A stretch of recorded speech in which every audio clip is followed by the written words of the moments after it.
Advertencia. El siguiente programa está realizado para gente inteligente. Si usted no es inteligente, no lo vea, pues no lo entenderá. Daniel Lara Faría. En Venezuela, llevamos Venezuela a tu hogar. Contenidos, la solución social. Tuplata.com.be, tus envíos seguros de USA a Venezuela. YM Insurance, estar seguro es tener un seguro. Patreon.com/DeLaraF. Con tu apoyo nos ayudas a seguir creando contenidos para todos.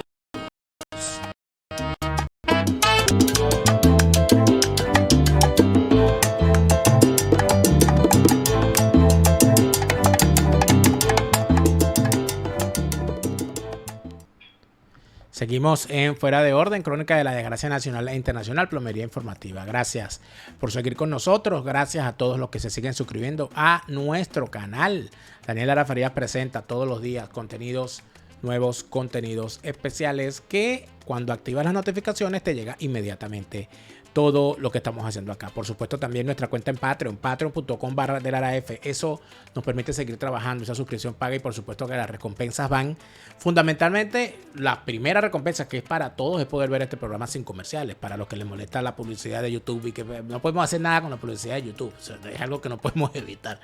Pero evidentemente nuestros suscriptores en Patreon no tienen ese problema. Gracias a todos los que se han suscrito, gracias a todos los que siguen aquí en Patreon, en especial a los que se conectan con nosotros. Ahorita tenemos 20 y pico personas conectadas en vivo mientras grabamos este programa hoy, lunes 1 de agosto. Arranca un nuevo mes, arranca una nueva semana y arranca de nuevo, por supuesto, Alberto Franceschi con nosotros en un nuevo lunes ácido. Alberto, bienvenido. ¿Qué estamos dando?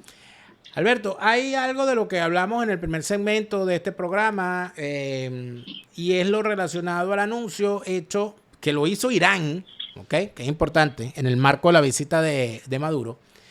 El viceministro iraní de Asuntos Económicos indicó que le había cedido el régimen chavista a Irán 1 millón de hectáreas cultivables para el desarrollo de proyectos agrícolas.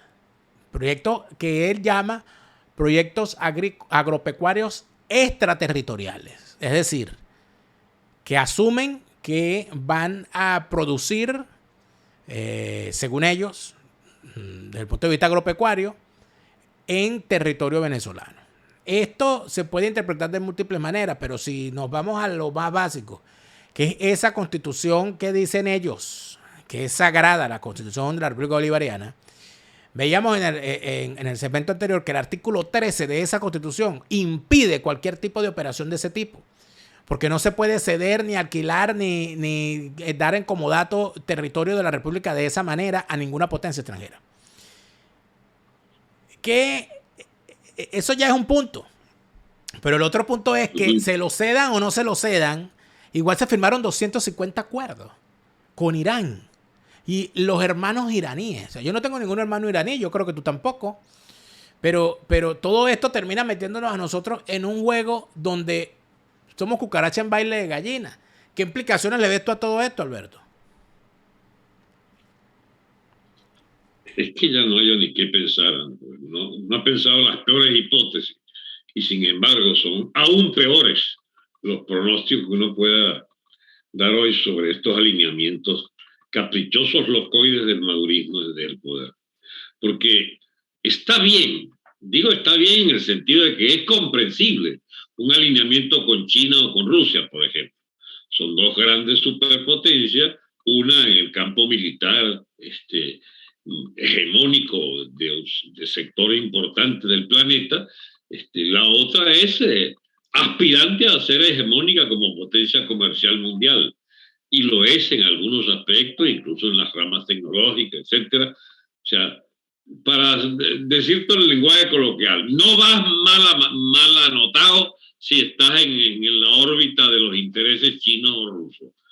Pero los intereses iraníes, chicos, ¿por qué carajo nos metemos nosotros en algo así como los parias del mundo que son estos alineamientos alrededor de las tesis de los chiitas fanáticos del fundamentalismo islámico, que nos coloca en plano de automático antagonismo con Estados Unidos y también, ¿bien?, en una frontera que no es común con Rusia y con China, porque ellos a su vez tienen aliados importantes en el Medio Oriente que son radicalmente contrarios también al régimen chiita. O sea, ¿qué carajo lo que busca allí? El raspado de olla.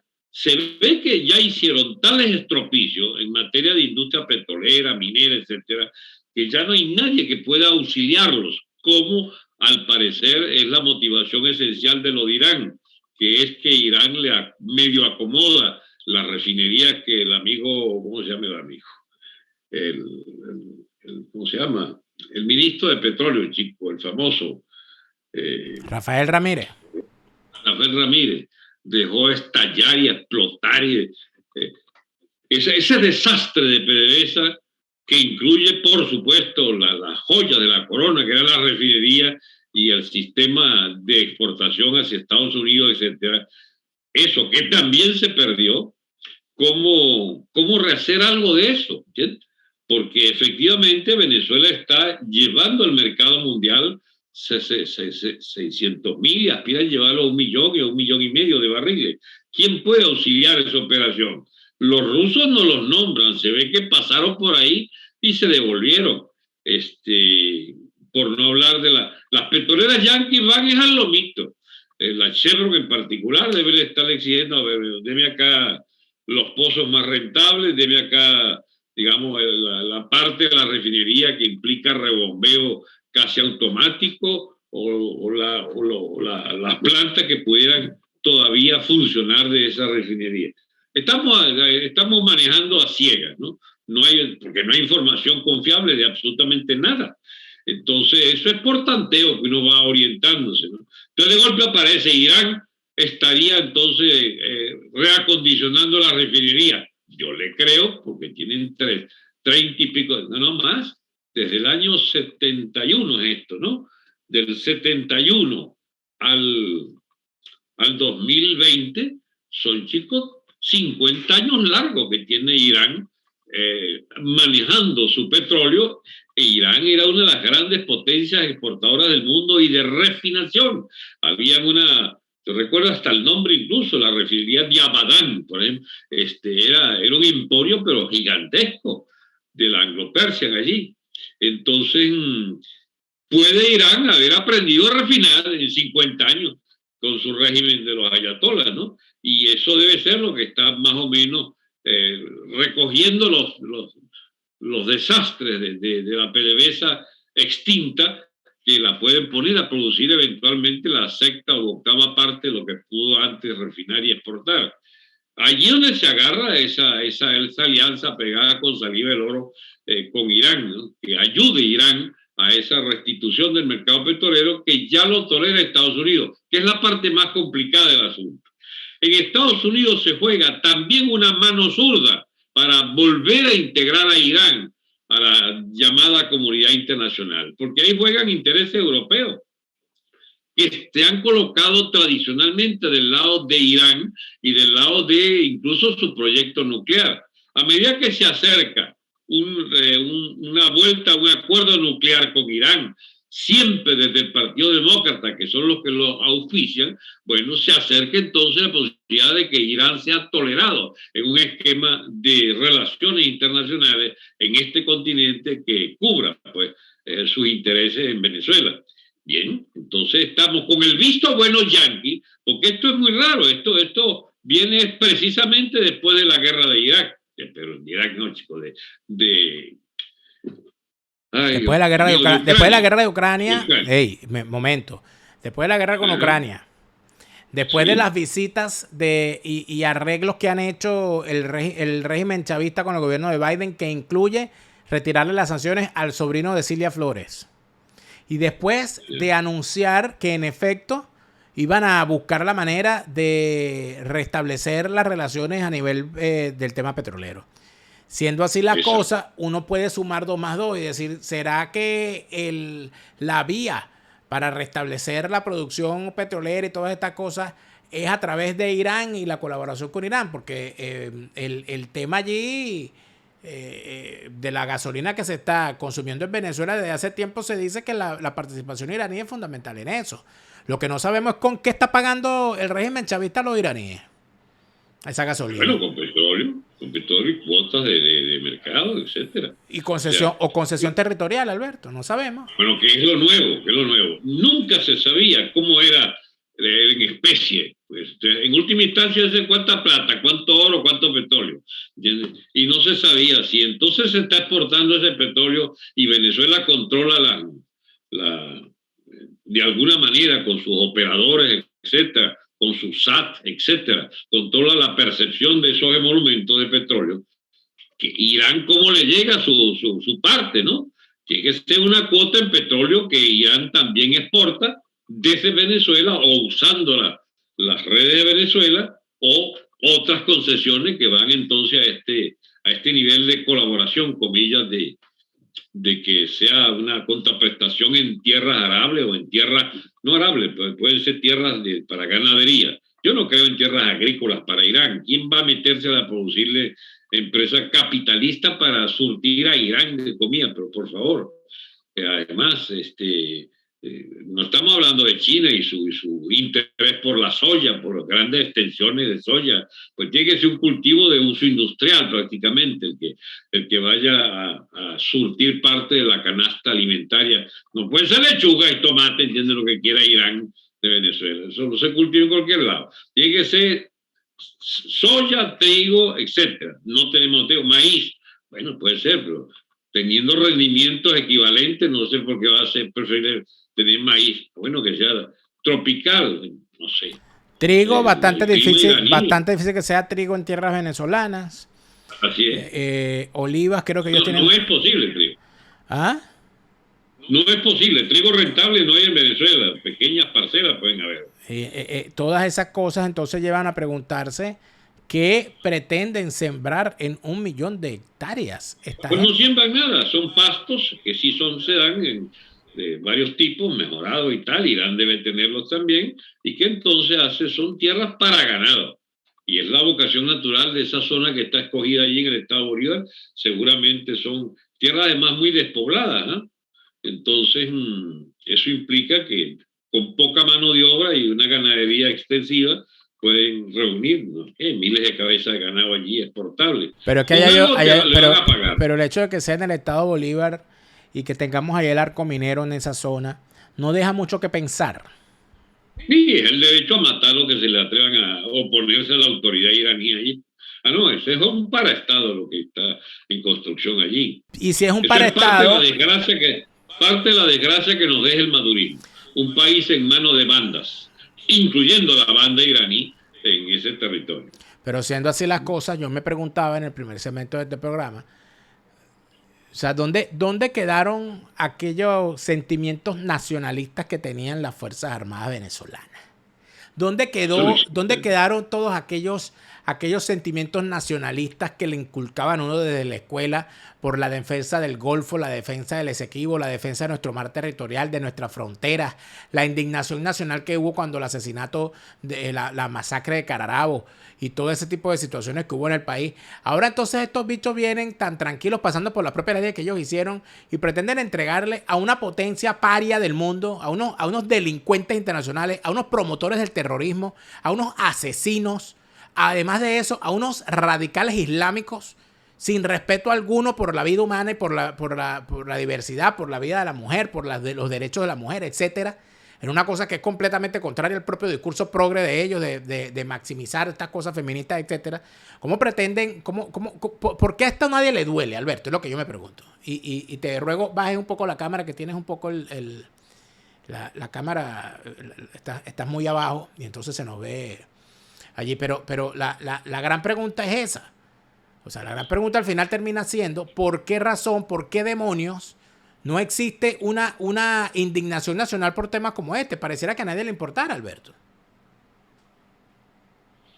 Eso se lo llevó el diablo hace tiempo. ¿Sí?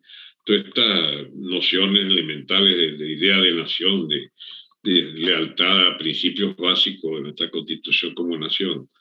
Lo concreto es eso, el país está en venta hace tiempo y nadie lo ha querido comprar porque nadie es tan osadamente, ¿cómo se llama?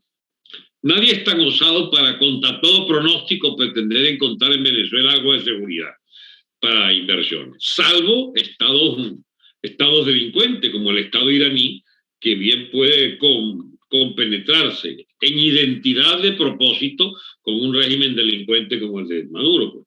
Yo a veces, ¿será que es que no saben, chicos, la historia de los países y la historia de las relaciones internacionales? Porque hay que tener riñones para ser aliado de Irán. Solamente la ignorancia pudiera, no excusarlo, pero dar una explicación. ¿Será que entonces ignoran completamente las consecuencias de ese acto? Bueno, ellos son más vivos que todo el mundo, pues entonces van a encontrar algún filón positivo, pues, en las relaciones con una potencia, como tú la llamaste allí. Pero fíjate, delincuente. Bueno, pero fíjate que hoy, la noticia hoy sobre Ucrania es, una de las noticias, es que se permitió a través de un acuerdo de Ucrania y Rusia, agenciado como mediador por Turquía, la exportación de alimentos, de permitir la salida de unas embarcaciones con cereales en el puerto de Odessa. Y hoy salió la primera embarcación con destino al Líbano. Okay. Y es evidente que y además de todo eso, bueno, hay una situación sumamente tensa en los Balcanes otra vez, que no es casual, porque la tensión que hay entre Serbia y Kosovo está relacionada a la presencia de serbios que viven en Kosovo y que al ser minoría étnica en Kosovo, pues el gobierno de Kosovo y los albano-kosovares, que son la mayoría allí, tienen toda una serie de roces históricos y todo aquello. Pero ¿qué es lo que pasa allí? Y no nos estamos desviando, estamos en el mismo tema para quienes creen que nos estamos yendo por la tangente. Que la población serbia es eslava, es ortodoxa y es fundamentalmente prorrusa, protegida por Rusia de toda la vida. Y la población albano-kosovar es mayoritariamente musulmana, con unos grandes resentimientos posteriores a la guerra, con unas cosas aún no totalmente subsanadas, donde aún viven los hijos y las viudas de aquella guerra y muchos de sus soldados. Entonces, yo creo que aquí en este programa varias veces habíamos hablado, Alberto, en tiempos pasados, antes de que estallara esta crisis, que pareciera que el mundo estaba esperando que estallara un conflicto para que todos los conflictos que estaban por ahí guardados empezaran a estallar uno por uno. Y bueno, los Balcanes, cada vez que hay una guerra en los Balcanes hay guerra también, porque parece que allá a los balcánicos les encanta matarse, ¿no? Parece que ese es un hobby nacional de los pueblos de los Balcanes. Y es una cosa terrible allí, no da para chistes, pero es así. Entonces, el asunto está, Alberto, en que en medio de todo eso, entonces nosotros terminamos haciendo unos acuerdos con Irán. Yo no sé si es que aquí hay algo que nosotros no sabemos. Yo no sé si es que aquí hay finalmente termina habiendo una alianza de todos contra Rusia y en ese todos está Irán y está Turquía. Y resulta ser que aquí entonces las cosas terminan siendo como uno menos se los espera. Yo me siento como cuando revisa uno los libros relacionados a la Primera Guerra Mundial. De cómo ahí todo el mundo se traicionó, todo el mundo estaba con quien uno pensaba que no era y al final entonces termina el que estaba en este bando termina en el otro, etcétera, etcétera. ¿De verdad es posible pensar que hay algo de estratégico en el régimen chavista intentando meterse en ese berenjenal. Los están mandando. Fue alguien que los mandó Estados Unidos, los mandó Rusia. ¿O es simplemente una locura personal propia? Mira, la cosa no es que iba bien o mal. El análisis iba equilibradamente, digamos, como incorporando elementos de lo que son grandes ejes de la política mundial hasta que metiste a Venezuela. Ahí desordena la vaina. Porque realmente es una ficha que no juega.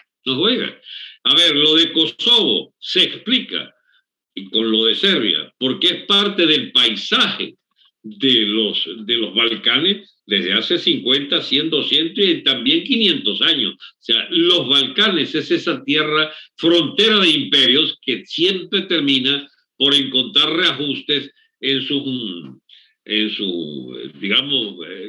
guerras o en sus semiguerras o medias guerras, ¿entienden? Porque siempre están en guerra desde que existen. La guerra de Ucrania, por supuesto, alborota esto porque implica una modificación de alianza, ¿no? Y en esa alianza, pues, la manera directa que tiene Rusia de interferir en asuntos de Occidente y Occidente europea, pues, a su vez meterse en el lío ruso es tocar el tema Serbia y su inmediata consecuencia en los desequilibrios de frontera en torno a Kosovo, que era parte de Serbia y fue desprendido por las Naciones Unidas. Bien, o por consecuencia de esa guerra, pues, de la desintegración de Yugoslavia, ¿no? Pues bien, la presencia venezolana es inexplicable en eso, salvo que, bueno, ponen el dedo al viento, ponen al viento, entonces más o menos se ubican ahí mes por mes, semana por semana. Pero las opciones de los Balcanes están casi que predeterminadas. ¿Querrán otra guerra? Bueno, la tendrán porque no les cuesta nada alborotar ese avispero de las fronteras étnicas, ¿no? Que son más complicadas que la frontera física geográfica esta. Fíjate tú cómo hay una cosa que se sabe poco, una fuerte población húngara dentro de Ucrania y una fuerte población polaca o semipolaca dentro de Ucrania. Entre los finales previsibles que hay para la guerra de Ucrania es la partición de Ucrania, el cese, como le insinuó Putin desde un principio a Occidente, el cese de esa existencia de Estado que no es Estado nacional, no es una nación verdadera, sino un puzzle allí, una combinación de segmentos regionales de una nación que no puede contener en todas una vocación de Estado unificado y que viene de las corruptelas enormes de esa élite ucraniana, el grueso de este lío que hay entre ellos mismos y despedazándose. Hay los intereses de Polonia, que quiere la mayor parte de esas tierras occidentales de la propia Ucrania. Y eso no se puede resolver en una discusión que solo tenga estos parámetros actuales, sino que hay que ir atrás. Polonia, si tú ves la historia de Polonia, con el contexto del mapa europeo, tú ves una nación que la cambiaron para acá y la cambiaron para acá y la volvieron a cambiar para acá. O sea, siempre había una parte que seguía siendo y una parte anexada o por Oriente o por Occidente que a su vez la reclaman, entonces vuelven a restablecer. O sea, no hay que olvidar, por ejemplo, que esto implica Alemania también. Lo que es la Pomerania de Polonia, bueno, chicos, eso es alemán, o era de origen alemán, ya debe estar tan polaquizado, polonizado, que sencillamente ya es como difícil imaginar un retorno de ciudades como Wrocław, que es Breslau, era que se llamaba eso. Bien, que ya es difícil imaginarla como Alemania. Pero esa era una zona alemana. ¿Y por qué fue posible agarrarle ese? Y lo hizo nada más y nada menos que Gomulka, que había sido el jefe de la reforma agraria y que dotó de tierras a los polacos, pero masivamente en esas tierras alemanas en las que fueron expulsados los alemanes al final de la Segunda Guerra. Pero Polonia no se explica su constitución actual sin haberla visto perder a expensas de Ucrania y de Rusia una parte importante de su territorio. Que ahora entonces los polacos querrán, bueno, devuélveme mi vaina otra vez, 70, 80 años más tarde. Y es que si tú ves el mapa aún más atrás, de siglos, verás a los finlandeses o fineses, a los estonios, a los letones, a los bielorrusos, ¿cómo se llama? A los suecos, chicos. Todas esas fronteras pertenecen a esas vainas que se han movido a lo largo de 2000 años y que nadie sabe dónde estaría la frontera natural, salvo las poblaciones, que son el sistema más natural de medir la frontera límite de cada estado. La etnia rusa, ¿dónde empieza y dónde termina? Ahí está Rusia queriéndole dar pasaporte a todos los ucranianos que quieran. Claro, pero el asunto está que cuando uno lo ve desde arriba podría tener explicación. Bueno, esta gente es de habla rusa, por lo tanto esta gente es rusa y por lo tanto Rusia puede decir que donde hay un ruso está Rusia. Pero eso fue más o menos lo mismo que planteó Hitler en su momento, que allí donde había un alemán, allí estaba Alemania. Y en su momento los nacionalistas polacos, como tú lo dices, los nacionalistas austríacos, los nacionalistas húngaros, porque aquí se cree que el nacionalismo es nada más alemán y ruso. No, aquí el nacionalismo ha sido una lacra en este continente, donde han terminado el nacionalismo francés, el ultranacionalismo de estos países centrales europeos, no es cualquier cosa. Y entonces, ¿cuál es el problema? Bueno, que el problema es que aquí se empiecen a desatar estos diablos y empiece todo el mundo aquí a reclamar, y salga entonces Alemania y diga, no, me devuelve la Alsacia-Lorena, porque eso es mío. Y que salga, o sea, que salte por los aires. Yo lo que creo que lo que está en riesgo, Alberto, de verdad, en medio de todo esto, es que va a saltar por los aires el orden mundial establecido posguerra, después de la Segunda Guerra Mundial.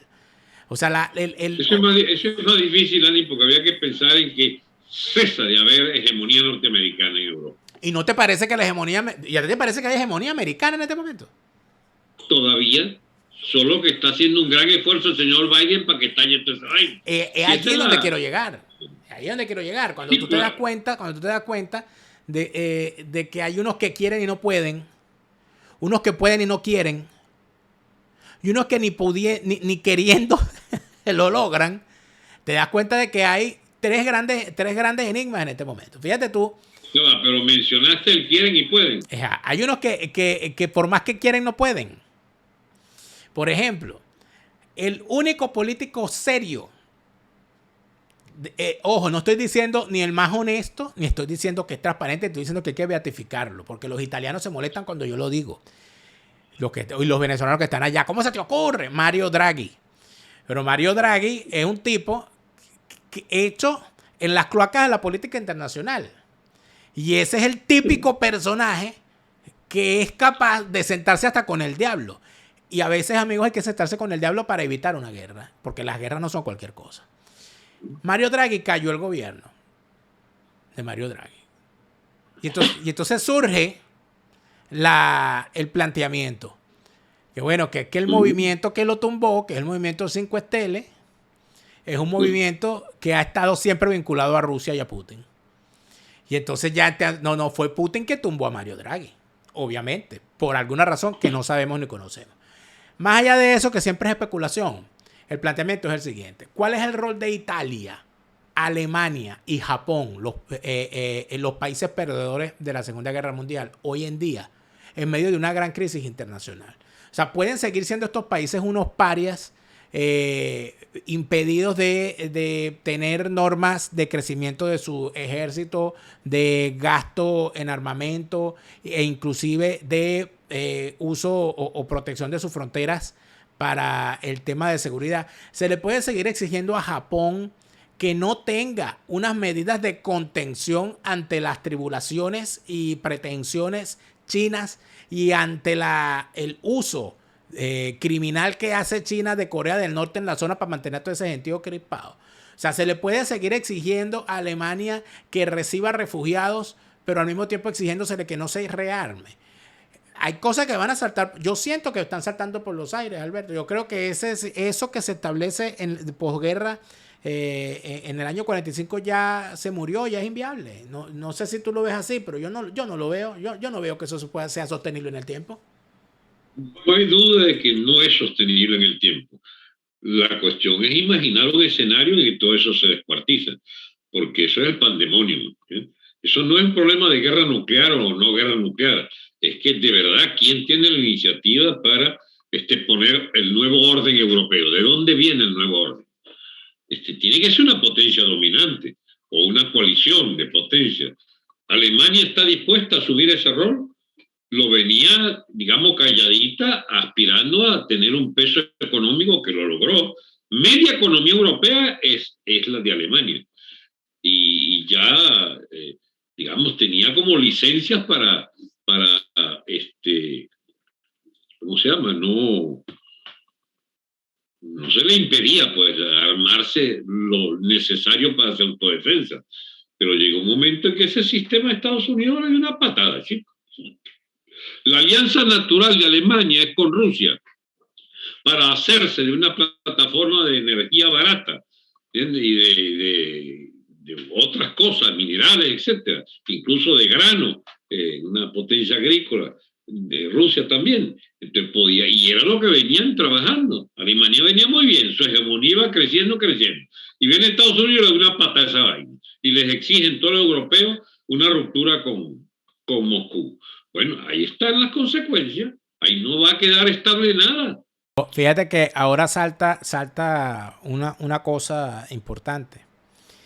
En la última cumbre que hubo en Europa en la que participa Donald Trump como presidente, la gran exigencia de Donald Trump con la cual se tiró al piso era decirles, ustedes tienen que aumentar, como han prometido durante años y no han hecho, el gasto en defensa militar, porque los contribuyentes de los Estados Unidos no podemos seguir financiando el estado de bienestar de ustedes por mampuesto. Porque ¿Y qué le dice Biden? Olvídense esa vaina, sigan para adelante. Biden no le está. Biden quitó ese tema. O sea, ese tema no se ha hablado más. Vale. Pero ese era un tema que se veía aquí en Europa como una afrenta de ese bocazas llamado Trump. Pero en realidad, si nos ponemos a analizar el asunto, si Europa hubiese aumentado su gasto en defensa a esos niveles, las acciones de Putin en Europa probablemente no serían las mismas, porque estaríamos hablando de una gente en otra dinámica.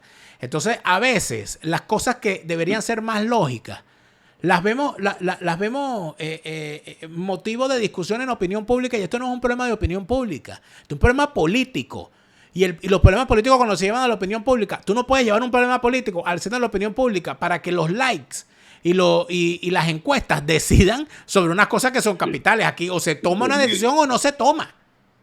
Dirigir por Twitter la política está complicada. Es muy complicado. Entonces, para ir concluyendo con esto, Alberto, tú sientes que de alguna manera, porque si volvemos al tema iraní y el tema del territorio venezolano, una de las cosas que movilizó a varias generaciones, y fundamentalmente eso que fue la generación del 28, la generación del 36, la generación del 45, civiles y militares, que los movilizó para la toma del poder, para la acción política, para la toma del poder, era el tema del nacionalismo, era el tema de las riquezas naturales, era el tema de las riquezas de Venezuela expoliadas y llevadas, y que se las llevaban, y todo aquello, y toda esa discusión. ¿Tú crees que no hay razones ahora para volver a ser nacionalistas? Si no es este momento para ser nacionalista en Venezuela, ¿cuándo es ese momento? Dani, la nación está allí, en ensoñación o somnolienta o ausente por excluida o ausente por escepticismo, por frustraciones. O sea, hay toda una mezcla impresionante de motivaciones para no ver esa presencia activa de la nación, digamos, decidiendo su destino. ¿Eso cuánto dura? Las derrotas políticas existen, y existen las llamadas derrotas históricas. La democracia en Venezuela, comillas, lo de democracia en Venezuela, sufrió una derrota histórica. Histórica en el sentido de que es para toda una etapa que funciona aquella capitulación directa de los mandos militares que se entregaron a quien era el felón militar que se alzó contra la democracia. La capitulación ante Chávez es mucho más seria de lo que la gente cree, porque acabó no solo con el sector que pudiera aún reivindicar la dignidad de la Fuerza Armada frente al poder político, digamos, de los civiles, sino que abdicó completamente ante quien había sido un rebelde desde sus propias filas y había enterrado el honor militar en la sonada del 4 de febrero. Entonces, esa élite militar, fíjate tú que desgastó todas las promociones y ahorita están gobernando las que eran tenientes y capitanes cuando llegó Chávez al poder. Toda esa generación de alta oficialidad gobernó, o sea, quedó anclada con el vivo padrino y otros vivarachos como él, que no, aquí no me saca nadie, en la cúpula esta que pasan los años y siguen allí los vagos estos, ¿no? Entonces, el anquilosamiento de esa casta militar, bueno, ha determinado la destrucción de las propias Fuerzas Armadas, de hecho. Entonces, encontrar en esas Fuerzas Armadas un hálito ¿cómo se llama?, de fidelidad a normas o a principios, etcétera, es como cuesta arriba, porque además fueron reducidas drásticamente. Las Fuerzas Armadas hoy no suman más de 45 o 50 mil efectivos reales, que los tiene el grueso de ellas la Guardia Nacional. El resto de las fuerzas son esmirriadas y marginales. Una fuerza armada donde se pasaba hambre, chicos, donde le decían al comandante, vaya a ver que usted consigue en la calle para rebuscarse para sus soldados, y salían aquellos a martillar panadería, martillar vaina para ver qué llevaban para los cuarteles, chicos. Es una situación de desastre completo. Se parece al país, las Fuerzas Armadas que heredamos del chavismo. Se parece al estado de colapso absoluto y total de todas las instituciones. A partir de allí puede haber una conciencia nacional ¿cómo se llama?, de restañar las heridas y de replantearse la misión histórica de las Fuerzas Armadas. Eso como que tarda un tiempo todavía, ¿verdad? Tarda un tiempo. Y entonces, mientras tanto, ¿qué hacemos? Bueno, será mantener ese mensaje, que debe haber desde la Fuerza Armada un mensaje que les reordene y ayude a reordenar el país, porque es que la tarea es de esas dimensiones. No solo es que se acomoden ustedes, ¿cómo hacen ustedes para acomodar la sociedad en su conjunto, que está carente en medio de este vacío institucional de una fuerza que ordene el proceso en el Estado? La disolución del Estado es una vaina muy seria, porque implica poner en su sitio todas las piezas rotas, pero el desorden es tal y la desfinanciación del Estado, la ruina económica del Estado, es tal, el relajo de la disciplina, el hecho de confundir policías y ladrones, chicos, de confundir la oficial que guarda el patrimonio nacional con el que lo saquea y mezclados todos en la misma casta gobernante. Es como complicado el sistema que se llegó. Por eso le ha llegado la hora, 200 años después de la independencia, a nuestro país de decir qué es lo que somos y para dónde vamos. Y lo mismo se va a presentar en Colombia. Lo mismo se está planteando en Chile, en Perú, en todos esos países, en Argentina. El mensaje más lógico que hay en Argentina en este momento es echar toda la clase política, con menos culpa que la nuestra, el proceso de disolución. Todavía Argentina respiran algunas lealtades al Estado Nacional, pero en Argentina, chicos, la misión es acabar con esa vaina que montó, chicos, las clientelas partidistas, y la última expresión de ella es el kirchnerismo, que es la peor degeneración, e incluyendo el frente de Macri, etcétera, que es la parte de la derecha y la parte de clases medias, que también se metieron al rebusque, ¿no?, de un Estado, chico, al que han desangrado y hundido. Argentina, que puede alimentar 400 millones de personas, chicos, su agricultura moderna. Bueno, chicos, vive prestado y vive viendo a ver cómo importa alimentos y cómo importa carne, porque un día estos se quedan sin carne, chicos, producto de la masacre del sistema agropecuario argentino. Venezuela, el país de petróleo, no tiene que importar gasolina. Argentina, el país de la carne, va a terminar importando carne. O sea, ese es el socialismo.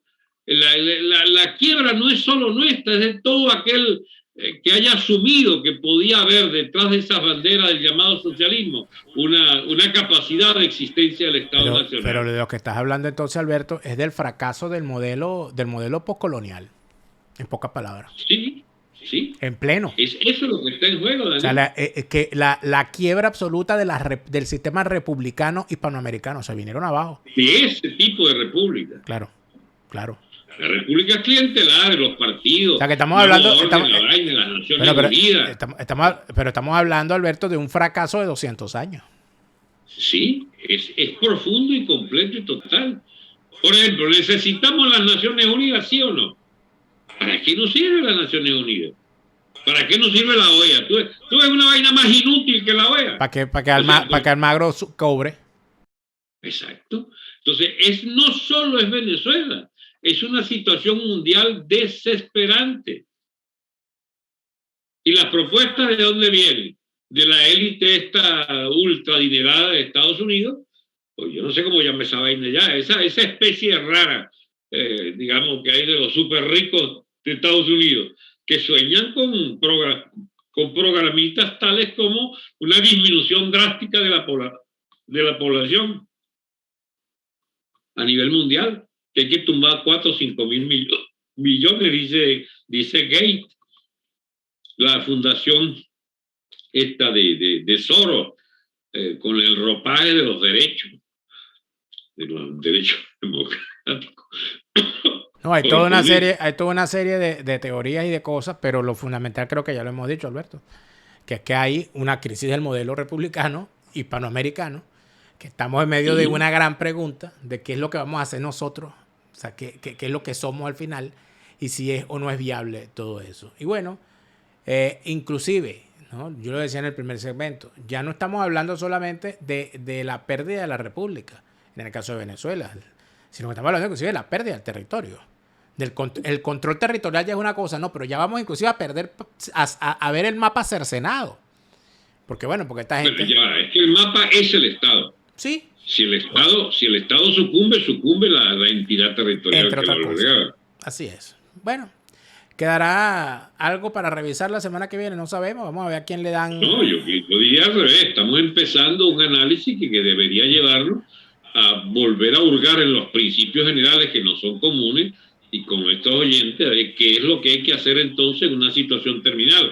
Pues se parece a lo que se planteaban los blancos criollos y los pardos y tal. Están las mismas preguntas sobrevolando por el horizonte de estas países. Bueno, seguiremos hablando. Alberto, muchísimas gracias por esta conversación. Como siempre, muy grato conversar contigo y pues sobre todo muy nutritivo. A ustedes, amigos, gracias por habernos acompañado. Recuerden que nosotros estamos con ustedes de lunes a viernes a las 8 de la noche. Sábado y domingo estamos a las 12 del mediodía, siempre aquí en nuestro canal YouTube, Daniel Lara Farías Presenta, siempre en hora Venezuela. Gracias por activar sus notificaciones, gracias por estar pendiente de las cosas que hacemos acá. Por supuesto, les agradecemos muchísimo también el permitirnos seguir haciendo nuestro trabajo con los aportes que recibimos a través de nuestra plataforma en Patreon. Una pequeña suscripción que nos permite seguir creciendo y seguir haciendo muchas más cosas. Y por supuesto, recibiendo a cambio de esa suscripción las recompensas que cada plan determina. La más importante. Bueno, ayer el domingo tuvimos una nueva recompensa para todos los suscriptores, que es el programa El Fin de Político y la ñapa, que hago con Leomar Hernández, que es la ñapa en mi canal y El Fin de Político en su canal. Para los suscriptores están juntas aquí en la plataforma Patreon con cualquiera de las suscripciones. Muchísimas gracias por habernos acompañado. Nosotros nos reencontramos mañana. Si usted se siente triste o abatido, recuerde, mañana Chávez no vuelve. Nosotros probablemente sí. Hasta mañana. Han Venezuela, llevamos Venezuela a tu hogar. Octaedro Contenidos, la solución para tus redes sociales. Tuplata.com.be, tus envíos seguros se usan. Insurance, estar seguro es tener un seguro. Patreon.com/DeLaraF.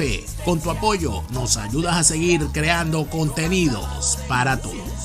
Resistencia por la libertad, resistencia por la paz, resistencia con contundencia, no más lavado de conciencias, resistencia. ¡Coño, madre! ¡Se volvió ahí la luz!